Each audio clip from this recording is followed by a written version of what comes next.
I'll never forget the moment my past walked straight into my present, shattering 15 quiet years in a single heartbeat. And before I tell you what happened, let me hook you with this.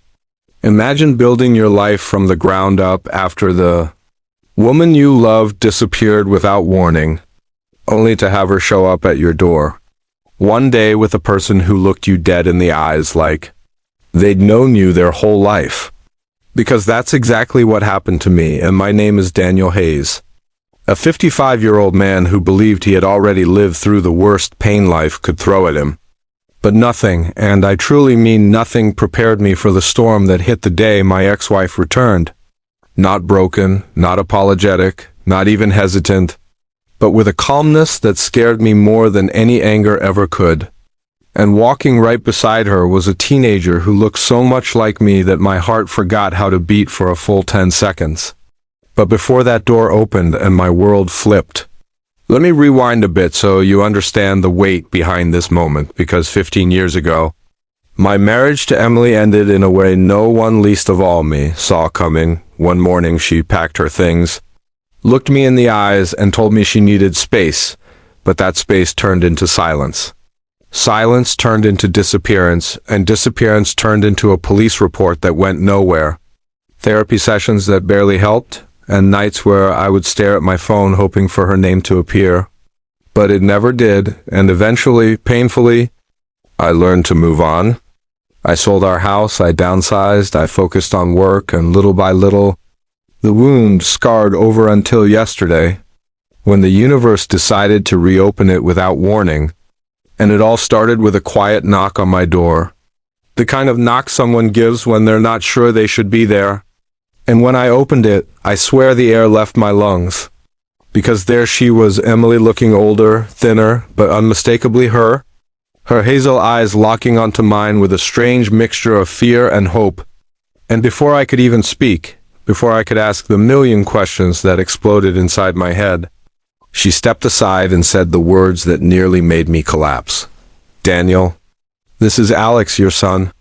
And if you think I reacted calmly, you're wrong, because everything around me started spinning. And all I could do was stare at this kid, maybe 15, maybe 16, who had my eyes, my jawline, my walk, even the same cowlick in his hair, and he didn't say anything either. He just studied me like he was searching for something familiar in my face. And I stepped back, letting them in because my legs were too weak to stand in the doorway. And once they crossed the threshold, my house, my safe space, felt suddenly too small, too quiet, too fragile for what was about to unfold. And Emily sat down on the couch while Alex lingered near the door, his hands stuffed deep in the pockets of his hoodie, and I finally managed to speak, though my voice sounded like it belonged to someone else. "Why did you come back?"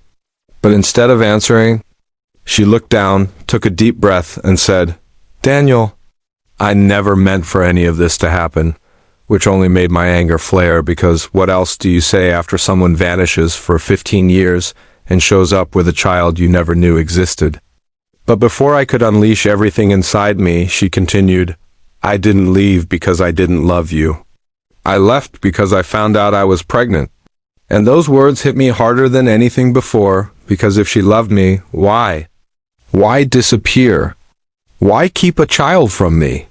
Why take my right to be a father?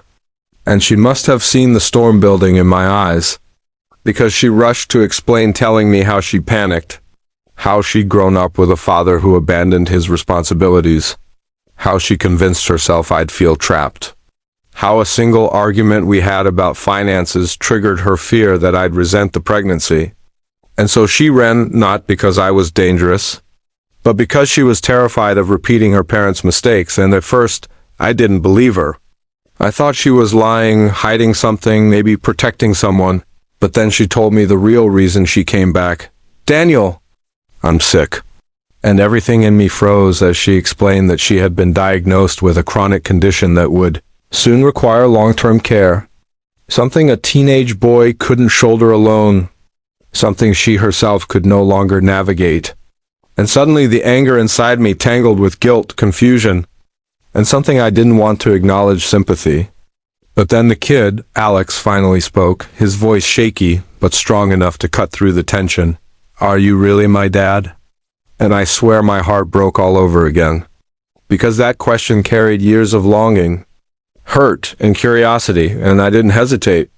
Not even for a second I nodded, stepped closer and said, if what your mom says is true, then yes, I'm your father. And the way his eyes softened like something heavy fell off his shoulders hurt more than Emily's disappearance ever did. Because I realized just how much I had missed: birthdays, school shows, scraped knees, late night talks, first heartbreaks, all of it gone, stolen by fear and a decision that wasn't mine to make.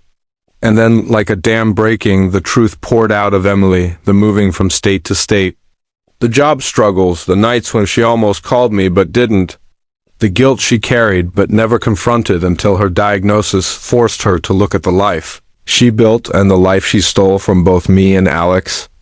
And I listened, angry, heartbroken, overwhelmed, but I listened.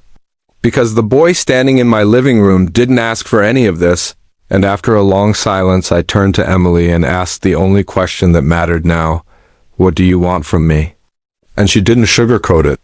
She said she needed stability for Alex, someone trustworthy, someone who could give him a better life, someone who could support him when her health declined.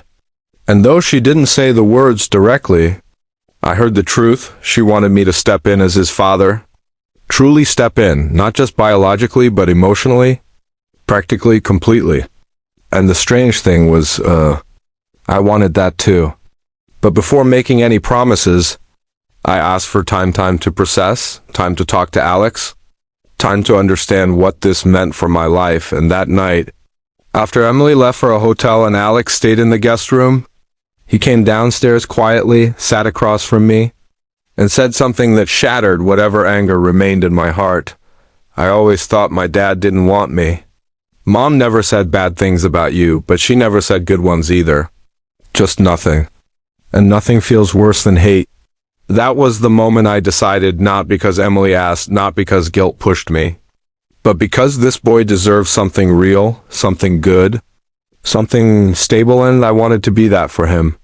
So the next morning I called Emily, told her that no matter how complicated things were, no matter how messy the past had been, I wasn't walking away. Not from my son, not again, not ever. And over the next few weeks, the three of us untangled 15 years of silence doctor visits, counseling sessions, legal paperwork, school transfers, and slowly, painfully, we rebuilt something resembling a family. Not a perfect one, not an easy one, but a real one. And sometimes late at night I still think about that knock on the door, about the boy who looked like me, about the woman who carried both a mistake and a miracle inside her.